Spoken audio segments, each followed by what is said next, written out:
You're going against the normal trend. So you're actually standing at the forefront, not just taking traditional Western medicine treatment, but then you're actually integrating a lot of other holistic approaches. That's what led me into sort of a regenerative angle, right? Yeah. Bespoke chemo without the side effects. Welcome to Regeneration Effect podcast, dedicated to merging ancient wisdom with modern technology to help people live healthier, longer life with vitality. We are so glad to have Dr. Elizabeth Eversull today to discuss about her journey from physiatrist to having LionHeart Integrative Medical Clinic. Welcome. Thank you. Thanks so much. I'm glad to be here. I'm so glad you're here because you have a unique journey. So how did you come up with the LionHeart for your integrative clinic name? That's a great question. So I actually had another name for my clinic, and a few years ago we did a rebrand. And so it made me think long and hard about, what we wanted to be and portray and what is a good name that sort of encompasses the patients and how we think and so forth. And so after a while, I'm looking at patients in clinic and they're really, really working hard, doing everything that we say. They've been sick for a while and getting better. And I'm like, man, these guys have, the heart of a lion. I'm like, okay. And then from the other side of the coin, myself and the people that work for me never stop trying to figure out what else can we add, what else can we learn, what else can we bring, how can we suggest more and more and more. And so that also to me is lion-hearted because we never stop, we never give up, we never relax on it. We're always trying to help more. So that's where it came from. So it's kind of from both directions, from patient standpoint and treatment standpoint. And also to me, it stands out as LionHeart represents courage, fearless. So you are actually standing at the forefront, not just taking the traditional pain treatment or traditional Western medicine treatment to give to people medications, surgeries, but then you're actually integrating a lot of other holistic approaches that is actually you're going against the normal trend. Right. That seems like it would be so easy. Right? I mean, and that's what a lot of allopathic medicine is. It can work, but there's a whole lot of formulaic sort of if this, then that pill, or if that, then this. And it's like that doesn't require as much thought, but, not as much innovation and thought and care. And also still the mainstream allopathic doctors, most of them are still against a lot of other holistic approaches. Yeah, it's true. And it seems that some of it, I think most doctors have, they come from a really good place. They really do. But I think it's that they're not familiar with it. And so things that are not familiar are by definition more scary or intimidating. And so, with them, I think, as I said, that they're coming from a good place and because they're not really affiliated with some of the treatments, they don't want to do anything wrong. They don't want to suggest anything wrong. And so they're kind of in this place of, not totally against it, but also definitely not on board. So I think it'll be better as things go by. Because a lot of times you come across patients who come to you that they have already tried so many different treatments in Western medicine, different medications, and they fail. They are not improving. But then when you suggest some new treatment to them, they say, okay, I'm going to talk to my pulmonologist. I'm going to talk to my cardiologist. I'm going to talk to my rheumatologist. And once they ask them about those treatments, then those doctors will say, oh, these are not proven, la, la, la. Yeah, that's right. That's exactly right. And I'm sure that some people are threatened by the possibility of something being very powerful and actually helping the patient, and then where are they left? I mean, there's definitely probably some of that. But again, it's the foreign, it's the unfamiliarity that is really tough. It's really tough. And then the poor patient is kind of like, well, what should I do? This isn't working and I'm scared, but my doctor says, da, da, da. And so, yeah. And I'm willing to talk to anyone. I'm like, get your doctor to call me and we'll work through it and so forth. And they rarely do.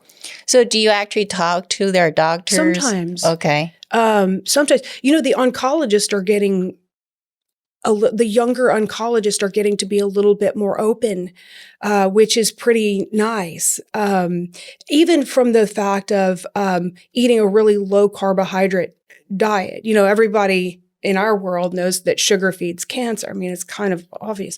And so some of the older guys, the oncologists, literally like diet has nothing to do with anything, I mean, on and on. But the younger ones coming up are like, yeah, we definitely are. They won't recommend it outright, but when I recommend that the patients eat a really low carbohydrate, all organic and all this kind of, they're like, yeah, that's the right. So it's a little bit kind of more on the down low, sadly, but it's, hey, I'll take what I can get. But do you recommend your cancer patients to be on ketogenic diet? In general, I do some testing with some specific labs that can tell me how important that is for a patient based on some of the genetic expressions of the cancer cells, which is really, handy. But in general, if we don't have the ability to do some of that testing, in general, I will recommend that. There's also the juicing and all of that as well, like some of the other protocols that are not technically super low carbohydrate, but they are all about juicing and that works as well. And I think there's a little bit of an element of either one of those activates some of our sort of starvation preservation genes, right? That's why they both work. It's just that the juicing is a full-time job. It's extraordinarily expensive and it's a full-time job. And some of the patients have a life. And so, you kind of balance what you can do. And so I would say the majority of them probably go more like a higher fat, just low carbohydrate, all organic. So talking about the tests you do you do the regulator cell cycle testing or? I do, yes. It's RGCC lab in Greece. And there are other labs as well, but I like that one because it gives me some robust information to work with. And then also there are some other technologies that they have that we can use as well. So it kind of gives me the most tools for one lab, so to speak. So is that lab the one that uses the patient's own serum or something, or they make some serum out of the patient's blood? Well, there may be other companies that do that, but probably the most popular technology that they use from a treatment standpoint is called SOT, which is supportive oligonucleotide therapy. And it's really a gene silencing therapy. So yes, they do use the patient's own blood sample.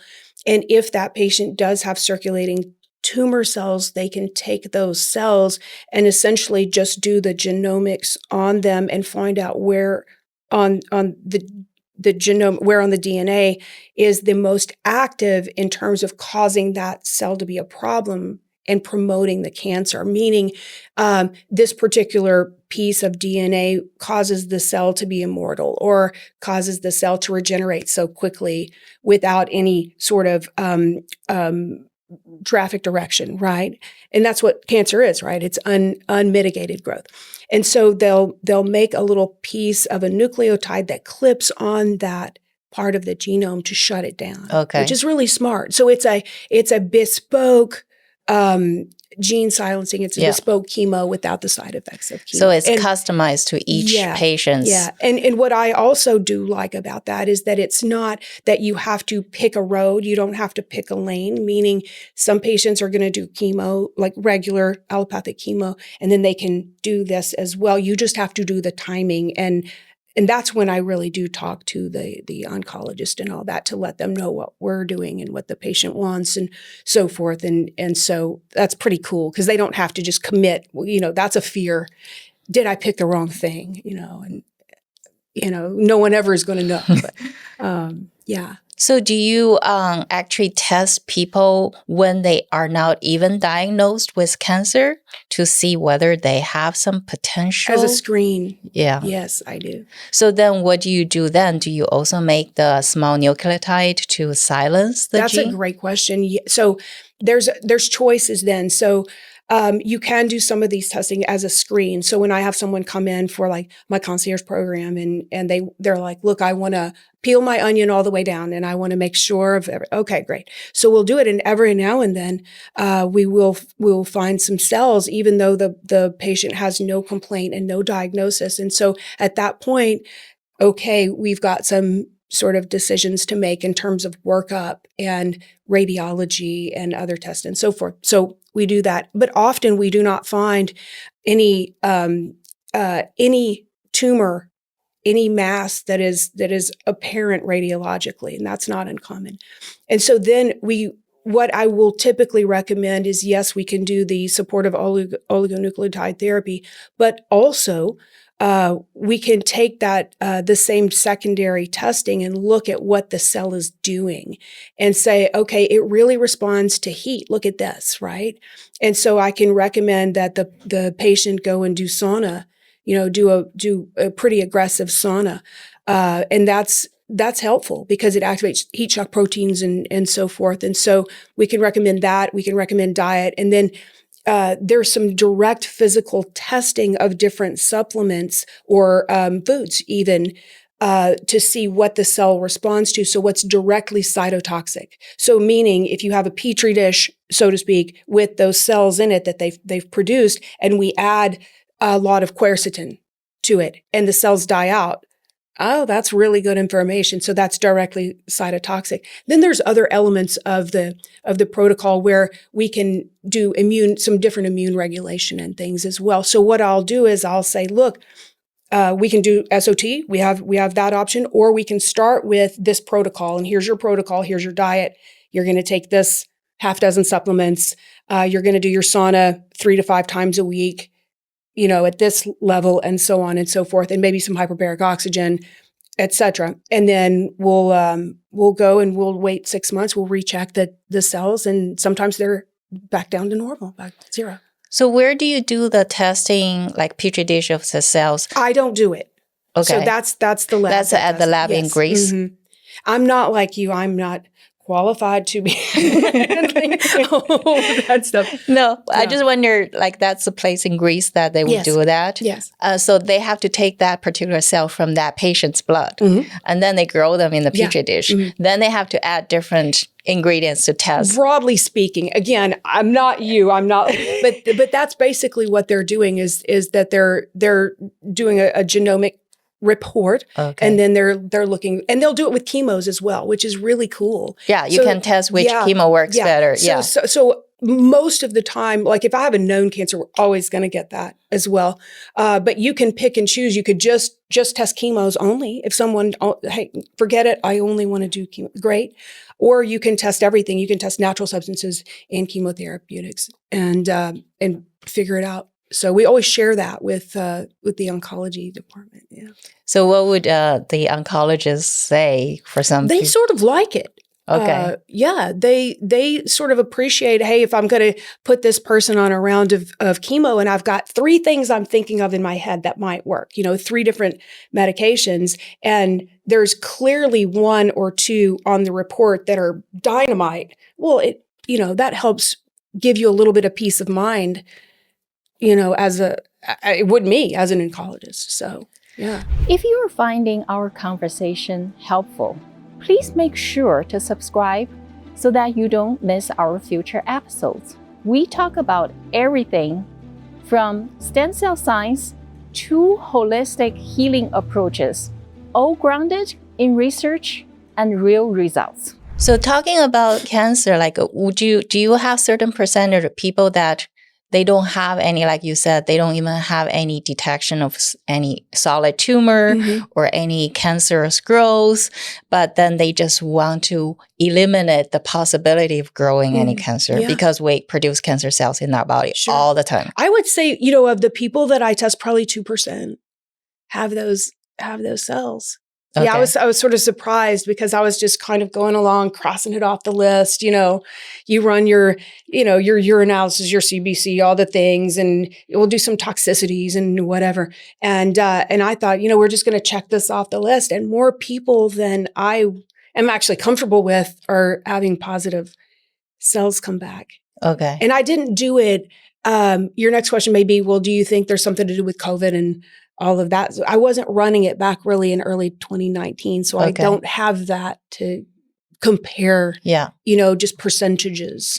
So you said you actually run the test yourself for yourself or you run for I have tested myself, okay. For sure, which was 0, thank God. I've tested myself a couple of times and I'll probably do it maybe in another year.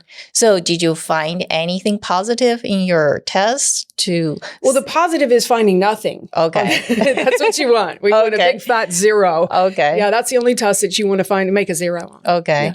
But then would you test anything like, say, whether your body reacts to the heat, to... You can't because they're testing a cancer, like a circulating tumor cell. And so if there's no cells to be found, there's nothing to test. And what's interesting too is that sometimes you'll have a known cancer. Say prostate is a prime example. You'll have a known cancer and the cells are 0. There's no cells to be found in the bloodstream. And what they figure for that is that because the prostate is so encapsulated, it's got a very tough sort of skin around it that all the cells are really contained and they're not leaking out. Okay. And so that's kind of good and bad in a way, like it's kind of better not to have circulating tumor cells, but at the same time, you can't do anything then because you can't test and you can't make SOT and so forth. So you're back to square one. Exactly. So that means because if you think about if you can already detect cancer cells in your blood, that means they're already circulating around. So that means they're when you see metastasizing. So when you see them on radiography, it has to be, we have no radiography that is reliable at less than 5 millimeters, which is millions and millions of cells already. So that's why doing the blood testing, I think, is at least a good, look ahead. Okay. Yeah. So then when you actually have your cancer patients treating both with chemotherapy, radiation, and the complementary or alternative treatment like a sauna or certain like quercetin, these things.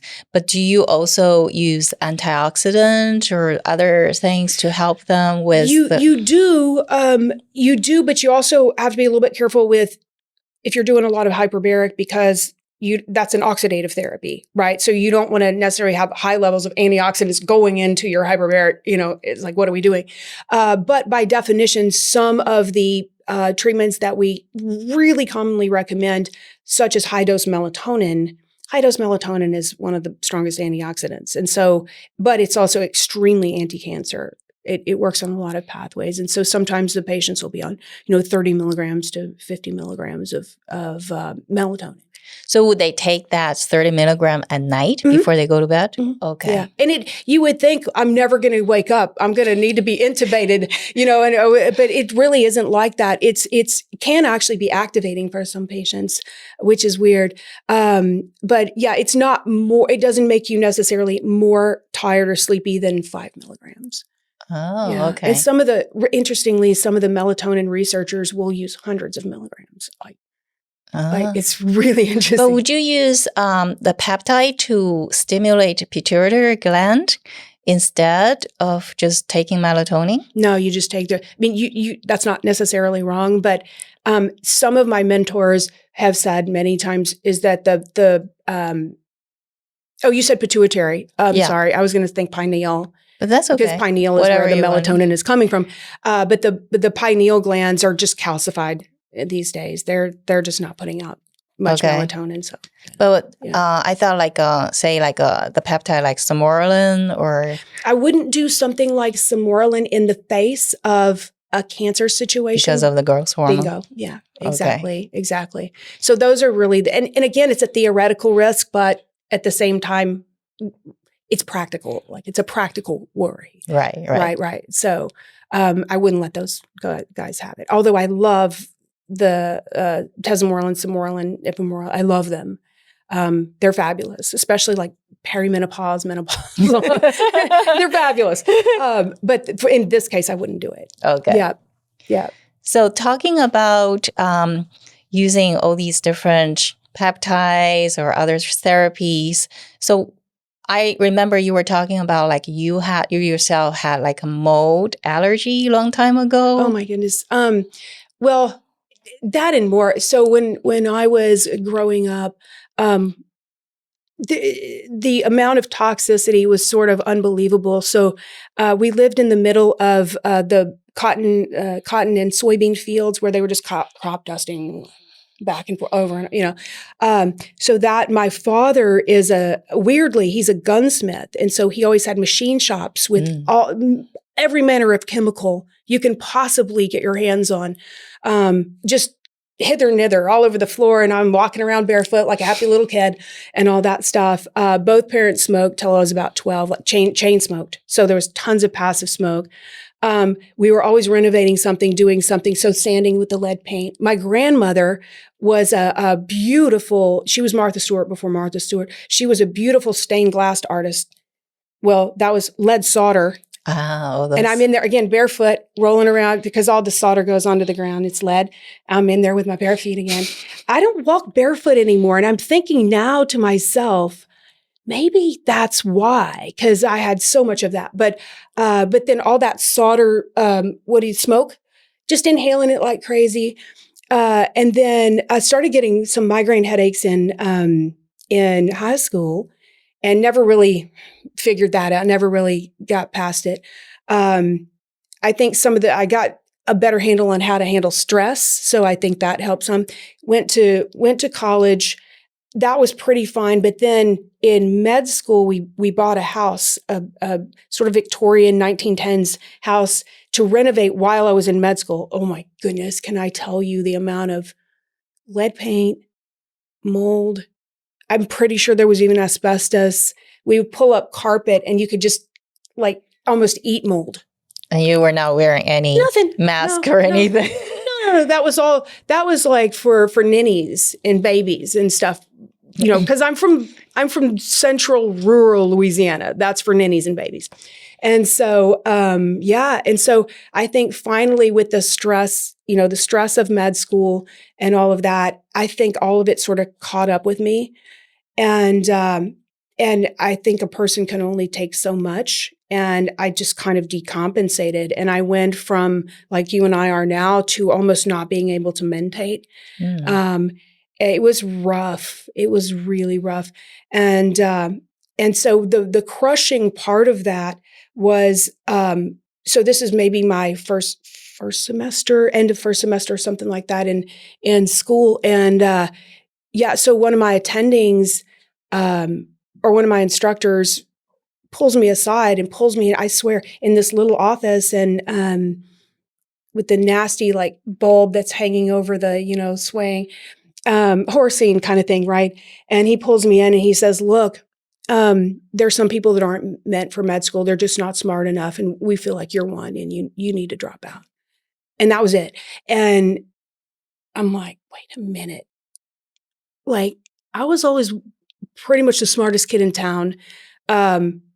Awesome score on the MCAT, awesome ACT, all that kind of stuff. 3, 8, 5, working 60 hours a week in college. I'm like, not to brag or anything, but like, how did I go from here overnight to stupid? Now I'm stupid.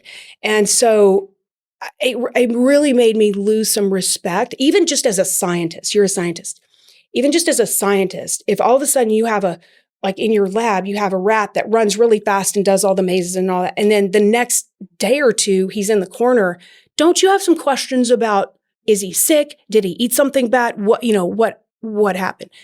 No questions. No questions. You're just dumb now. And I'm like, what the hell? Right? And so I was like, okay, I have no backup plan. I'm going to do it. By hell or high water, I'm going to do it. And so that's when I think that was sort of the turning point for me as, we're on our own. At least at that point, we really were, because there was no one like us at the time. Right. There were people, you could go to the health food store, Yes. and there were those people. You remember, and the smell and the whole thing, and there were those people that liked vitamins, and you could ask them sometimes some things. That was it as far as help. And so I was like, man, all right. And so I think that was the turning point where I started to kind of like read and experiment and change this and do whatever, even Epsom salt baths and that kind of deal. And so from there, I mean, what I did at that point was super low tech. I mean, super low tech. So what did you do to get you through? Like literally Epsom salts, milk thistle, charcoal, those kinds of things. So were you still living in the same house that gave you the allergy? As things went, as we renovated, it became cleaner, but it's still, it's pretty, when you get to sort of that level of toxicity, it takes some doing to. So eventually, say when the new technology comes, did you start like a full detox or anything? As much as I knew, always at the time, from what I learned and had access to, I would do more. So if I learned about coffee enemas, would do that. Colonics, do that. Castor oil packs, for sure. All these. Did you try the chelation therapy too? I didn't have, I couldn't afford it, back then. And then it was still early days too, right? Yeah. And so, access was fairly limited. But, even taking some things like, milk thistle and turmeric and those kinds of things, it does make a difference. And then the binders, just taking, as you're having a toxic hit come in, you can at least bind it and keep the levels from building up as much as they would, right? So, and so as more time went on, I had more exposure, and I started to kind of, it's funny because the residency that I went into led me in a different sort of direction. There was no, naturopathic slant that I could, go to or whatever. And so, so my residency led me into pain management, was like the opposite. You're toxifying people with medications, like full up with opioids and sleeping pills and antidepressants and all these kinds of things and steroids. And so it's funny because ironically, I'm trying to help all these people with pain and whatever. And you're just digging a hole deeper. And so it wasn't very long before I'm like, I can't do this. I can't live like that. Right. And so that's what led me into sort of a regenerative angle, right? So let's find some other injections that we can do. Let's find what else is there besides this never-ending soup. And that's what really led me into, because I was an injectionist, that led me into then PRP and all those kinds of things. And then trying to get people to heal with things like PRP, you're looking at, they're eating Jack in the Box all the time and Stouffer's, whatever, and Doritos and everything. We're never going to get anywhere if they're doing that. So then you're just going backwards, and one thing leads to the So next. when was the first time you did PRP injection for people? Oh, golly. That would probably be early 2008. Oh, okay. Something like that. Maybe it was, probably 2007, 2008, something like that. So were you still giving people PRP injection in the pain clinic where you were treating them? So how did you suggest them to do PRP? Because back then that was totally new to. Yeah, well, I'll tell you how. Because you can only do so much steroid in a particular given time, or you're going to shut people's adrenals down. You're going to cause osteoporosis, thin skin, the whole thing. And so people were in such tremendous pain.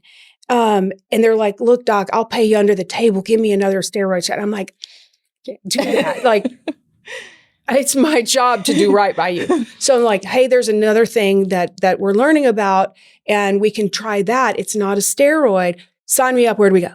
And so that's where that started out. And I did prolotherapy. I like prolotherapy a lot. And the great thing about prolotherapy is forces you to really learn a lot of anatomy. And because you're going from bony landmarks and you're using your anatomy to find where to inject and how much and all that. And so it really forces you to get really, really intimate with anatomy, which is great because that takes you further. So I started doing prolotherapy as well, and then PRP on top of that to try to get people to stabilize joints rather than just having some laxity that wears the joint down and so on and so forth. If this conversation helped you understand your health just a little better, I invite you to subscribe and stay connected. We're building a space where real questions meet real answers, grounded in science and tradition. And if you have a question, leave it in the comments. I might talk about it in a future episode. So when did you get to know about stem cells? Oh, probably, give me a second, 2012. That was very early. 2012, 13.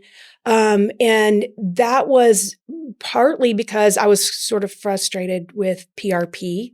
I think I love PRP in that it sort of turned the tide, but it didn't do what we really wanted it to do. It didn't heal what we wanted it to heal, and it really hurt.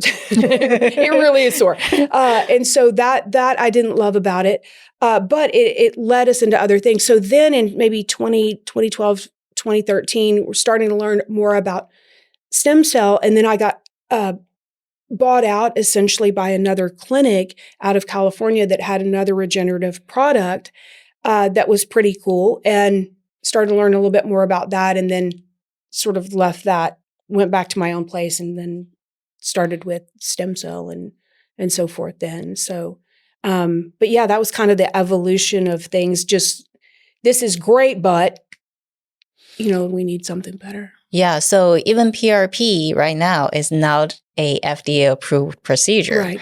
Because how do they send patients' own blood? Right. So they can only approve the procedure to treat, say, osteoarthritis of the knee or those type of things. Exactly. So when people say, oh, this is not FDA approved, and insurance won't pay, Right. then people are intimidated. Agree. Yeah.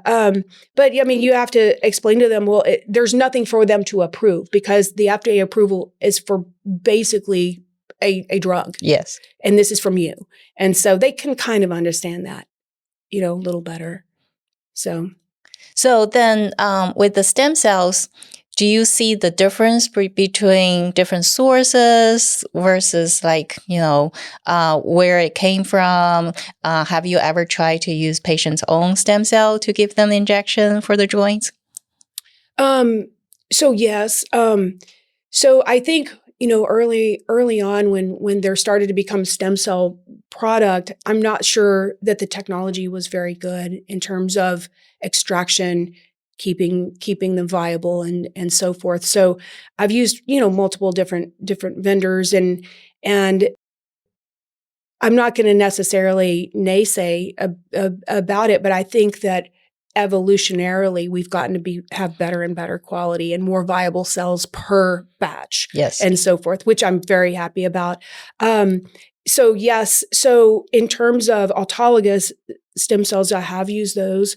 And I think that that's okay. The deal with that is that some people don't want a product from anywhere else. Right. And you know what? That's hard to argue with because if it's coming from you, it's coming from you, right? And some people don't want to have a product that it's a body or a blood product from another source.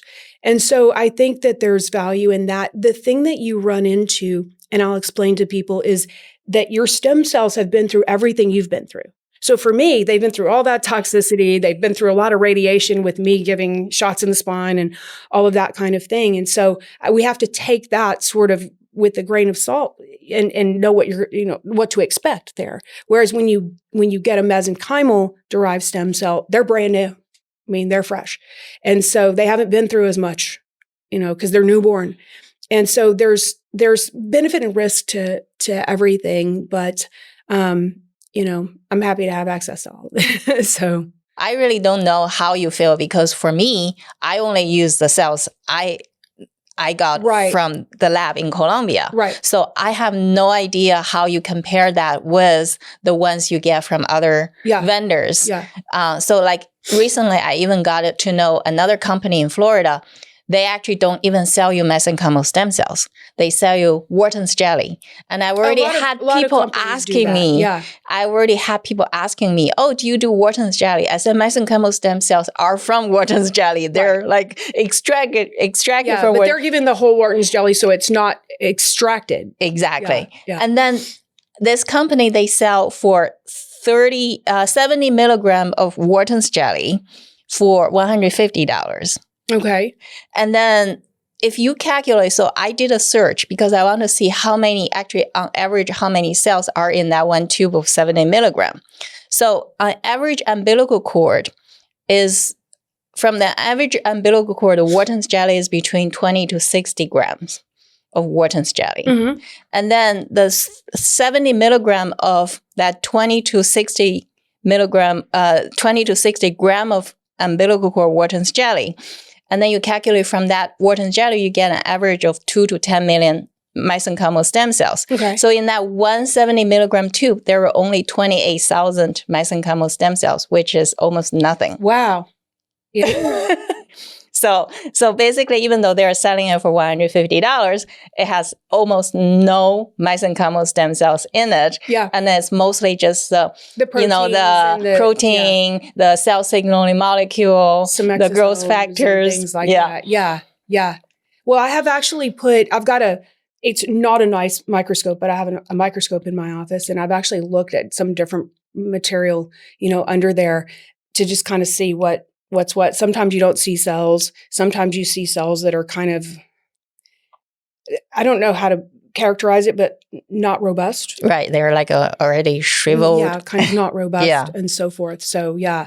So I can look there. That doesn't necessarily tell me what the outcome is going to be, but it's kind of interesting. So we had a great conversation today, from cancer to mold allergy and to other allergies. Plus, we talked about mesenchymal stem cells, how you evolved from doing the stem cell injection to help people's joints. So we're going to have more detailed conversation in the future. If you're interested, then we can talk about more about other holistic treatments for other types of conditions like neurological conditions, autoimmune conditions. So that's coming.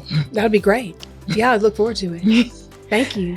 Very nice having the talk today. Yeah, thanks so much. Yeah, I enjoyed it. We learned a lot. Yeah.